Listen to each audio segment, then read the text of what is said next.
welcome to 108 Gate, where we're looking at the energies, inspiration, aspiration, and whatever else you'd like.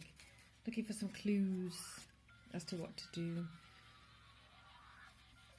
A word, passionate. What do you feel when you see the word passionate? What are you passionate about? Are you passionate about art, music, pets, places, spaces? What are you passionate about? Let's have a look.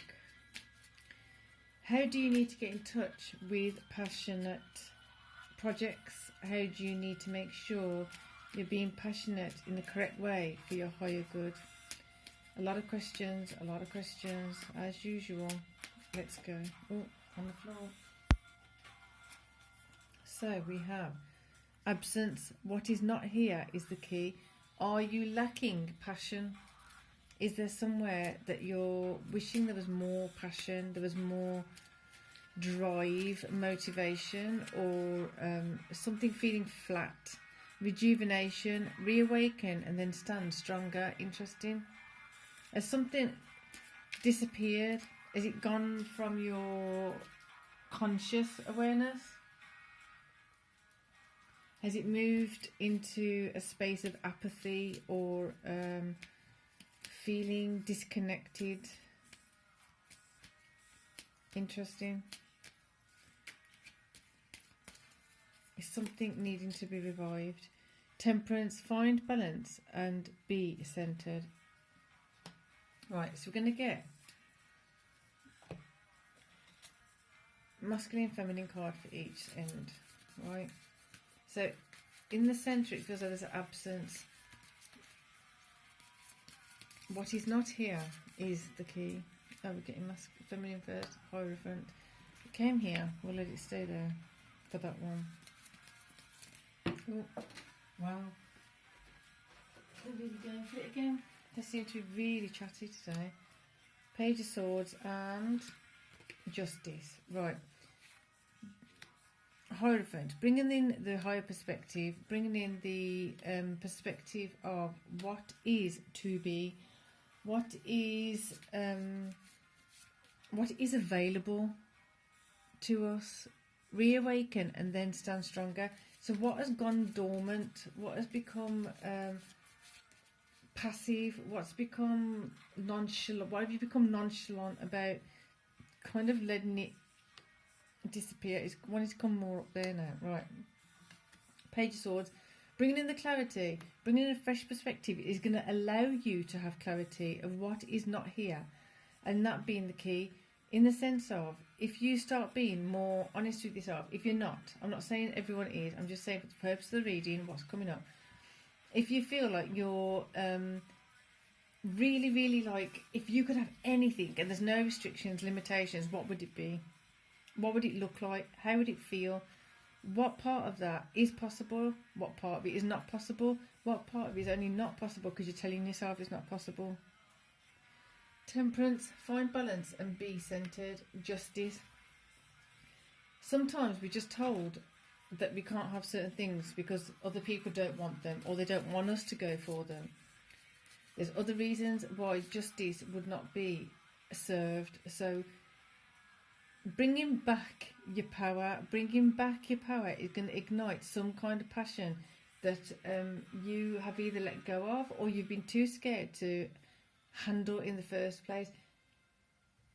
I'm saying handle because it feels like it's been in your vicinity, it's been near you, you've had the opportunity to go for it but you just didn't take it. So Seven of Swords, some conflict with the masculine, some practical aspects. Practically, are you facing something? Are you waiting for something to conclude? Are you waiting for something to finish off? Are you waiting for something to be brought to some definite conclusion so you can take the next steps? If you wait for something for too long, the opportunity disappears or the opportunity goes. Your chutzpah, your passion dissipates. So have you been waiting for something? Wait for the perfect time, wait for the perfect opportunity, and in that process you've lost your passion for things.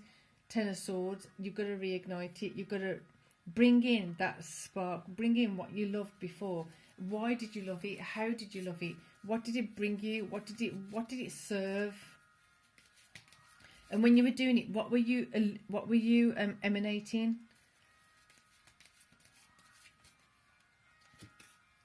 The Tower, Hierophant. There's some things that have got to be brought down. I'm just saying that this particular alignment that we've got astrologically, it's a lot of shifts going into new houses. So basically Mars is in I think Gemini at the moment, last time I checked. You've got Jupiter 4 degrees of Aries, which is literally like ramping up the expansion of what you're focusing on in a quite significant way within yourself.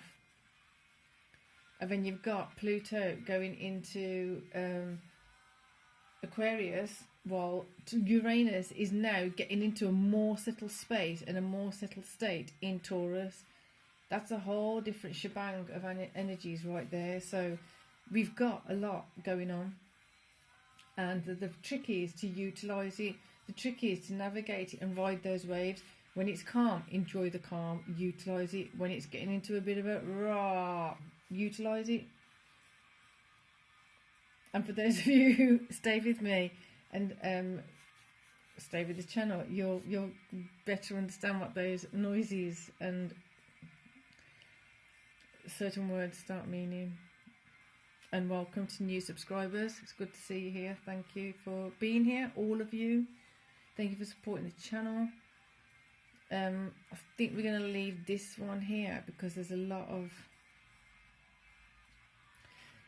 energy that needs to be moving along. And I think this is one of those things, as if you've got a big stone and you've got to chisel a bit by a bit, chisel a bit by a bit, chisel a bit by a bit. Because otherwise, if you try and move the whole thing, it seems daunting and impossible. So this is the next bit. What are you not passionate about that you used to be passionate about? What are you passionate about now, but feel like it's out of your reach? You can't access it. It's not allowed for you, but it's allowed for others. So many different ways that you're kind of cutting yourself off from it, or have been cut off from it, that you need to align with. And the way that's going to happen is if you go to your higher consciousness of it. Be truthful with self. Go to the clarity of what your heart's really telling you. Be centered. What is not here is the key. What are you yearning for? What have you got that desire for? What are you pining for? What is that hunger? Has that hunger become so comfortable now because you've become comfortable with it, because you've got the learning strategy, you've learned strategies to just deal with it? Has that hunger now just become a normal kind of pang, but you've grown so used to it that you don't even know the difference between when you're actually yearning for something and when you're satisfied? Get that sense of satisfaction again. And it's not about being greedy, it's not about being gluttonous or anything like that. It's just simply about evolving more and more into your authentic higher potential. So if there's anything coming up about grief or resentment or greed or guilt or anything like that, take a look at it, figure it really truly out. I feel like there's a lot more heart space required here. There's a lot more compassion for self required. Right, so I'm going to stop going on and on, let you enjoy the rest of your day, and with that, peace and love.